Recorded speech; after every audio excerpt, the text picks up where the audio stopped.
ni kuhusu maridhiano feki. Bahati nzuri mimi nilikuwa kwenye timu ya kilichoitwa maridhiano, watu 5 tu. Nataka nirudie ambayo tumeyasema, na nashukuru mwenyekiti wetu amezungumza, mmesikia. Hakuna jambo la siri tutakalolifanya sisi. Mambo yanayohusu mazungumzo ya aina yoyote kuhusiana na kutatua mzozo mkubwa uliopo na mkwamo kwenye nchi hii ni mambo yanayohusu wananchi, sio mambo yanayohusu watu wachache. Na chama chetu kitayajadili kwa uwazi kwa wananchi kujua kila hatua inayoendelea.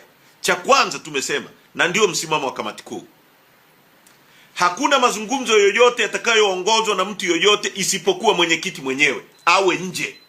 Kwa kama kuna njia ya kuanza kuzungumza, lazima kwanza mwenyekiti wa chama chetu mwenyewe awe nje na vikao videcide. Cha pili, hakuna mazungumzo tutakayozungumza bila mediator. Sasa juzi tumemsikia Wasira anasema hatutamwachia Lissu. Maana yake Wasira anaelekeza mahakama ya nchi hii nini cha kufanya. Kwa hiyo kauli tunailani na tunasema sisi hatutaenda kwenye mazungumzo ya aina yoyote tukiwa tumeshikiwa bunduki na tukiwa blackmailed.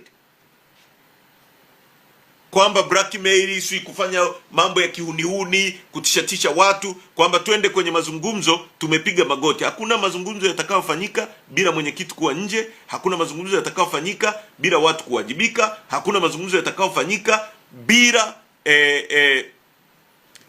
mediator, interlocutor ambaye atakuwa between ndio mazungumzo ya maana ambayo yametokea. Na kwa mara ya kwanza nimemsikia hata